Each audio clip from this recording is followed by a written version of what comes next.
High বন্ধুরা, আজকে সারা ত্রিপুরার কাছে রাজমিস্ত্রির কাছে একটা খবর কইতাম চাই। খবরটা হয়েছে ভাই, আজকে কিন্তু বলতে হবে আমারে, ঠিক আছে? যত বড় মিস্ত্রি আছে সবাই কিন্তু কইতে হবে যে আমরা যে সাজ্জাগুলা করছি, আয়েন কাছায়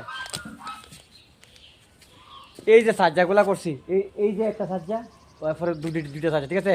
প্রথম একটা সাজ্জা, উপর আর একটা সাজ্জা, ঠিক আছে? এই কাজটা কিন্তু ভাই আমি করছি, ঠিক আছে?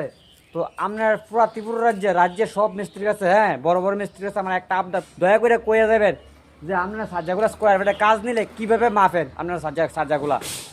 আমি কিন্তু আমার আইডিয়া মতো আছি, প্রথম যে স্কোয়ার ফিটের প্রথম যে সাজ্জারা, ওই সাজ্জারা কিন্তু মাপছি প্রথম, ঠিক আছে? যেভাবে রাউন্ড হয়ে আছে এইভাবে মাপছি, ঠিক আছে? এর উপরটা কিন্তু এইভাবেই মাপছি।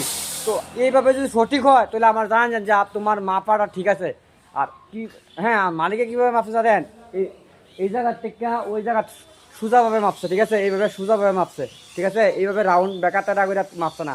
তো আমি যে কাজ করছি আমার কাজের হাজিরাটা কিন্তু এখানে আইছে না, ঠিক আছে? আমার হাজিরাটা কে দিব, এটা একটা প্রশ্ন রয়ে গেলো।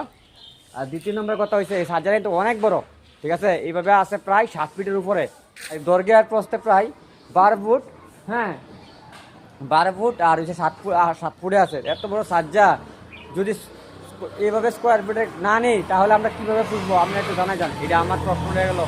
আচ্ছা, জবাব চাই আমি একটু, হ্যাঁ।